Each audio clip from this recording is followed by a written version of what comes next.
Bitter criticism. This time we are reading something from Russia. Yeah, as usual, our never-ending routine.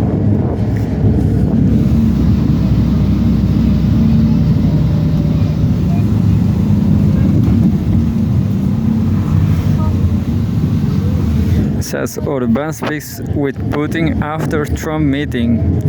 December 11, the leaders of Hungary and Russia discussed trade, Ukraine and Syria for about an hour.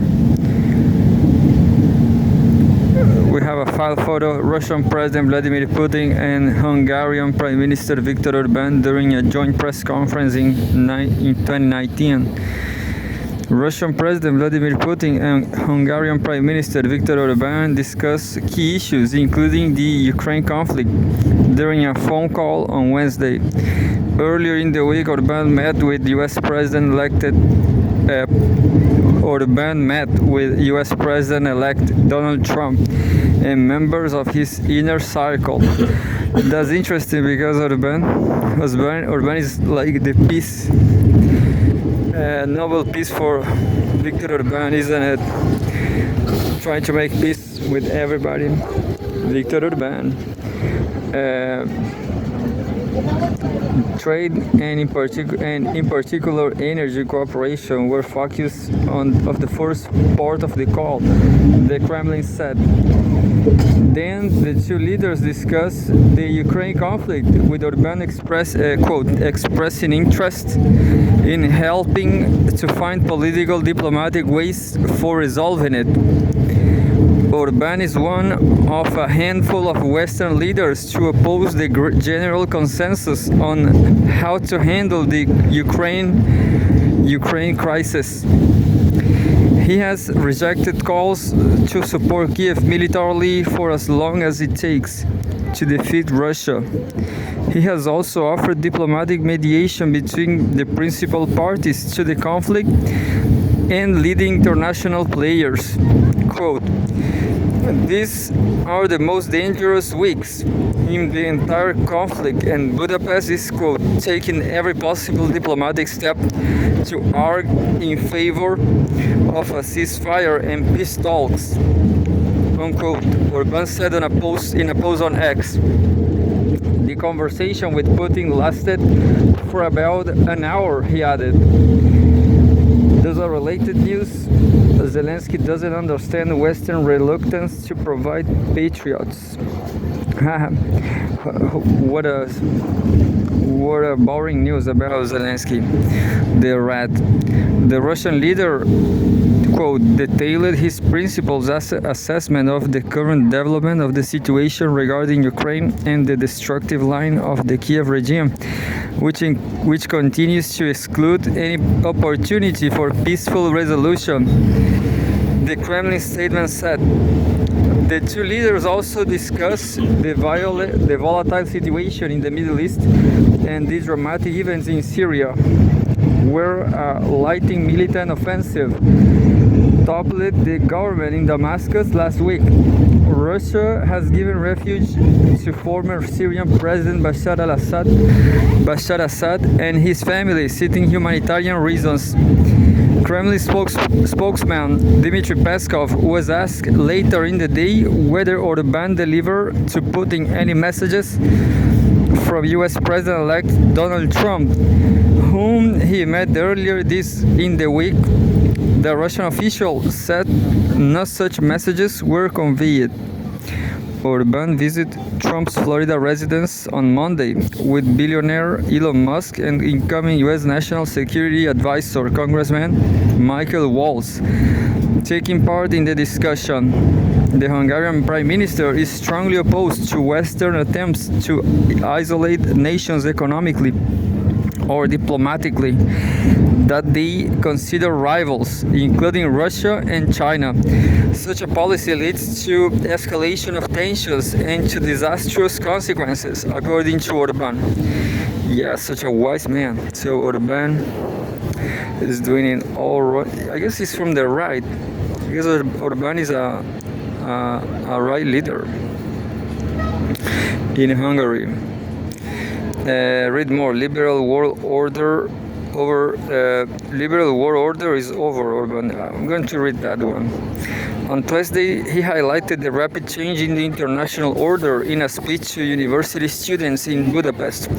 Orban said the age of liberal ideology was over and that Hungary will serve as a link between the powerhouses of the East and the West in a new world. So that was Orban trying to make peace for everybody. There's another news related to Orban here.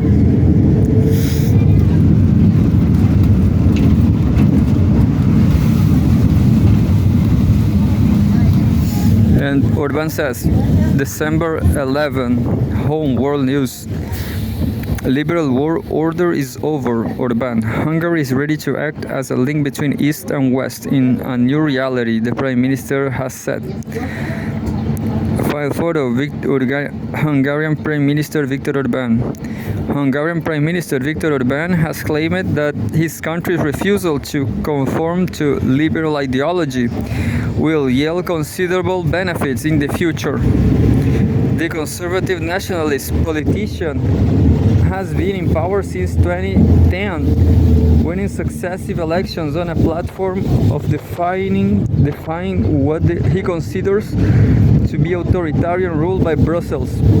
Quote, the liberal world order is over, he declared during a speech in Budapest on Tuesday. EU leaders have accused Orban of backsliding on democracy in Hungary and undermining the bloc's attempts to protect solidarity on the Ukraine conflict. Orban has argued that Brussels policies have been disastrous for EU member states. Quote, as the changes come, only those nations can be winners that can bring the most out of themselves, quote unquote. Orban told a gathering of university students, as quoted by his office, quote, those who assimilate fall into line are unable to show their own values or discover the strength inherent in their national character will soon become irrelevant, he added. There's another related news. The West's rules-based international order is a sham. Here's why. I don't know who said that.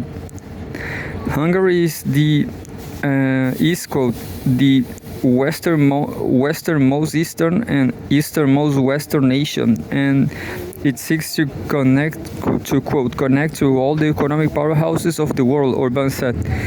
Budapest claims that the West's response to Ukraine conflict, including its attempts to punish Russia with economic sanctions, has caused a decline in living standards and other problems in Europe.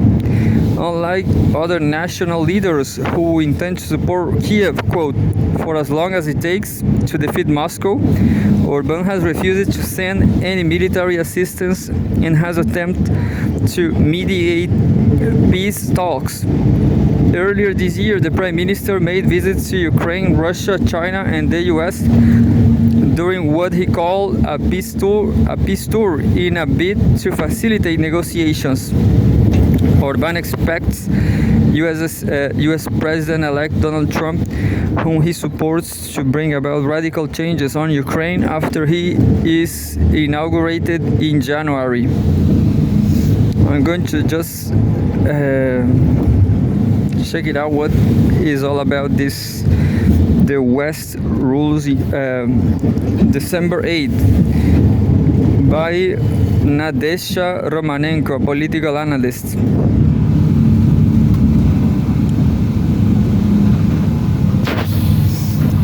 I'm going to read this another time, but says, the West rules-based international order is sham. Here's why. The system created by the US and its allies is not about fairness or justice. It exists solely to maintain Washington's dominance.